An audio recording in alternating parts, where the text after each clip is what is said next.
నేడు నీవు నాతో కూడా పరదైసిలో ఉందువు. ఈ మాట యేసు ప్రభు కల్వరి శిలువలో పలికిన రెండవ మాట.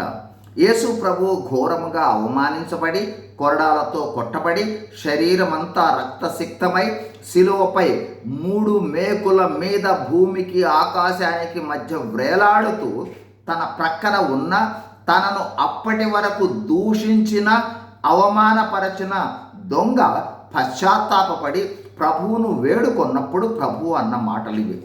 అప్పటి వరకు ప్రభువును దూషించిన 2 దొంగలలో ఒకడు చివరిలో పశ్చాత్తాపపడి రెండవ దొంగతో, మనకైతే సిలువ వేయబడుట న్యాయమే, మనము చేసిన వాటికి తగిన ఫలము పొందుచున్నాము, కానీ ఈయన ఏ తప్పిదమును చేయలేదని చెప్పి తరువాత ప్రభువు వైపు చూచి, యేసు, నీవు నీ రాజ్యములోనికి వచ్చినప్పుడు నన్ను జ్ఞాపకం చేసుకొనుమనెను.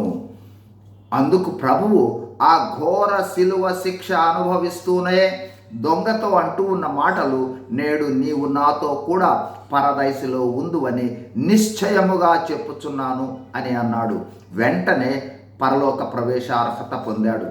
ఈ వాక్యము మనతో మాట్లాడున్నది ఏమంటే, మనమెంతటి దుష్టులమైనను దుర్మార్గులమైనను క్షమించమని అడుగుటకు అర్హత లేని పాపములు చేసినను, సాక్షాత్తు యేసు ప్రభు వారినే దూషించి అవమానపరచి హేళన చేసినా సరే ఆయన క్షమించుటకు సిద్ధ మనసు కలిగి పరలోక ప్రవేశము ఇవ్వగల కృప గల దేవుడు.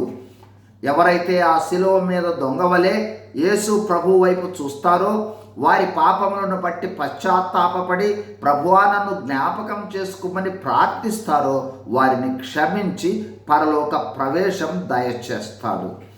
ఆయన ఎప్పుడు మనము పాప పశ్చాత్తాపము పొందుతామా, నేనెప్పుడు వీరిని ఆశీర్వదిద్దామా అని ఎదురు చూస్తూ ఉన్న దేవుడు. పశ్చాత్తాపమునకు మించిన ప్రాయశ్చిత్తం మరొకటి లేదు.